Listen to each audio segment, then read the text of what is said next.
Hi friends, ಎಲ್ರಿಗೂ ನಮಸ್ಕಾರ. ಇವತ್ತಿನ ವಿಡಿಯೋದಲ್ಲಿ ಮಿಲ್ಲೆಟನ್ನು ಉಪಯೋಗಿಸ್ಕೊಂಡು ಬೆಳಗ್ಗೆ ತಿಂಡಿಗಾಗಿರ್ಬೋದು ಅಥವಾ ರಾತ್ರಿ ಊಟಕ್ಕೆ ಯಾವ ಹೊತ್ತಿಗಾದ್ರೂ ಮಾಡ್ಕೊಳ್ಬಹುದಾದಂತಹ ಒಂದು ರೆಸಿಪಿನ ನೋಡೋಣ. ಇವತ್ತು ನಾನು ಉಪಯೋಗಿಸ್ತಾ ಇರೋದು ನವಣೆಯನ್ನು ಉಪಯೋಗಿಸ್ಕೊಂಡು ಕಿಚಡಿ ಯಾವ ಥರ ಮಾಡೋದು ಅಂತೇಳಿ ತೋರಿಸ್ಕೊಡ್ತಾ ಇದ್ದೀನಿ.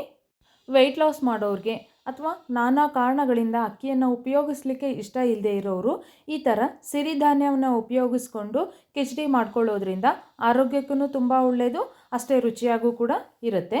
ನಾನಿಲ್ಲಿ 1 ಲೋಟದಷ್ಟು ನವಣಕ್ಕಿಯನ್ನು ಚೆನ್ನಾಗಿ 3ರಿಂದ 4 ಬಾರಿ ತೊಳೆದು 4ರಿಂದ 5 ಗಂಟೆಗಳ ಕಾಲ ನೆನೆಸಿ ಇಟ್ಕೊಳ್ತಾ ಇದ್ದೀನಿ.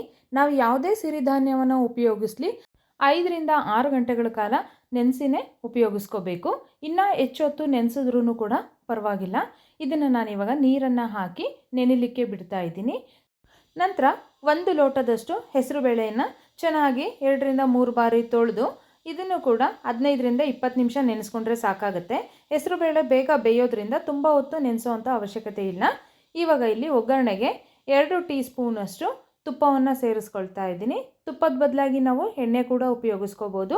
ತುಪ್ಪ ಕಾದ ನಂತರ 1/4 ಟೀ ಸ್ಪೂನಷ್ಟು ಸಾಸಿವೆ, 1/4 ಟೀ ಸ್ಪೂನಷ್ಟು ಜೀರಿಗೆಯನ್ನು ಹಾಕ್ಕೊಂಡು ನಮಗೆ ಖಾರಕ್ಕೆ ಎಷ್ಟು ಬೇಕೋ ಅಷ್ಟು ಹಸಿಮೆಣಸಿನ್ಕಾಯಿ, 1 ಕಡ್ಡಿ ಕರಿಬೇವಿನ ಸೊಪ್ಪನ್ನು ಹಾಕ್ಕೊಂಡು ನಂತರ ಈರುಳ್ಳಿ ಸೇರಿಸ್ಕೊಂಡು ಒಂದು ಮೀಡಿಯಮ್ ಸೈಜ್ದು ಈರುಳ್ಳಿನ ಚಿಕ್ಕದಾಗಿ ಕಟ್ ಮಾಡಿ ಸೇರಿಸ್ಕೊಂಡಿದ್ದೀನಿ. ಈರುಳ್ಳಿದು ಹಸಿ ವಾಸನೆ ಹೋಗೋವರೆಗೂ ಒಗ್ಗರಣೆಯಲ್ಲಿ ಬಾಡಿಸ್ಕೋಬೇಕು.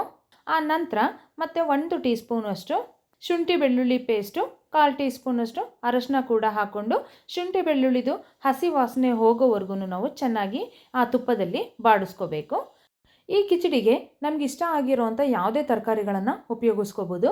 ನಾನಿಲ್ಲಿ 1 ದೊಡ್ಡದು ಕ್ಯಾರೆಟನ್ನು ತೊಗೊಂಡಿದ್ದೀನಿ, 1 ಆಲೂಗಡ್ಡೆ, 1 ಇಡಿಯಷ್ಟು ಹಸಿ ಬಟಾಣಿಯನ್ನು ಉಪಯೋಗಿಸ್ಕೊಳ್ತಾ ಇದ್ದೀನಿ.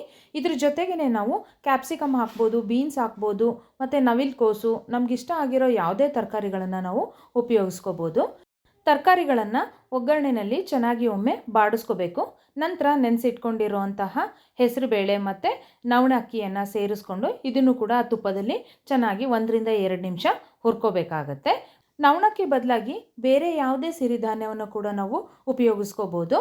ಇದನ್ನು ಚೆನ್ನಾಗಿ ಬಾಡಿಸ್ಕೊಂಡ ನಂತರ ಕೊನೆಯಲ್ಲಿ ಟೊಮೆಟೊನು ಸೇರಿಸ್ಕೊಂಡು ಇದನ್ನು ಒಮ್ಮೆ ತಿರುಗಿಸ್ಕೊಂಡು ನಾವಿಲ್ಲಿ 1 ಲೋಟಕ್ಕೆ 3 ಲೋಟದಷ್ಟು ನೀರನ್ನು ಹಾಕಬೇಕಾಗುತ್ತೆ. ಅಂದರೆ ನಾನು 1 ಲೋಟ ಹೆಸರುಬೇಳೆ ಮತ್ತು 1 ಲೋಟ ನವಣಕ್ಕಿಯನ್ನು ತೊಗೊಂಡಿರೋದ್ರಿಂದ 6 ಲೋಟದಷ್ಟು ನೀರನ್ನು ಸೇರಿಸಿ ರುಚಿಗೆ ತಕ್ಕಷ್ಟು ಉಪ್ಪು ಮತ್ತು ಚಿಕ್ಕದಾಗಿ ಕಟ್ ಮಾಡ್ಕೊಂಡಿರುವಂತಹ ಕೊತ್ತಂಬರಿ ಸೊಪ್ಪನ್ನು ಸೇರಿಸಿ ಚೆನ್ನಾಗಿ ಒಮ್ಮೆ ತಿರುಗಿಸ್ಕೊಂಡು ಕುಕ್ಕರ್ ಲಿಡ್ಡನ್ನು ಕ್ಲೋಸ್ ಮಾಡಿ 3 ವಿಸಲ್ ಕೂಗಿಸ್ಕೊಂಡ್ರೆ ಸಾಕಾಗುತ್ತೆ. ಕಿಚಡಿ ಸ್ವಲ್ಪ ಗಟ್ಟಿಗೆ ಬೇಕು ಅನ್ನೋರು 5 ಲೋಟದಷ್ಟು ನೀರನ್ನು ಹಾಕ್ಕೊಂಡ್ರೆ ಸಾಕಾಗುತ್ತೆ. ಇವಾಗ ಕುಕ್ಕರ್ ವಿಸಲ್ ಕೂಗಿ ತಣ್ಣಗಾಗಿದೆ, ನೋಡ್ತಾ ಇರ್ಬೋದು ಎಷ್ಟು ಚೆನ್ನಾಗಿ ಕಿಚಡಿ ರೆಡಿಯಾಗಿದೆ. ಇದನ್ನು ಇವಾಗ ಸರ್ವ್ ಮಾಡಿಕೊಂಡ್ರೆ ಆಯಿತು. ನೋಡಿದ್ರಲ್ವಾ ಸಿರಿಧಾನ್ಯವನ್ನು ಉಪಯೋಗಿಸ್ಕೊಂಡು ಕಿಚಡಿ ಯಾವ ಥರ ಮಾಡೋದು ಅಂತೇಳಿ. ಈ ವಿಡಿಯೋ ನಿಮಗೆ ಇಷ್ಟ ಆಗಿದ್ದರೆ ಲೈಕ್ ಮಾಡಿ, ಶೇರ್ ಮಾಡಿ, ಹಾಗೆ ನನ್ನ ಚಾನಲನ್ನು ಸಬ್ಸ್ಕ್ರೈಬ್ ಮಾಡಿ.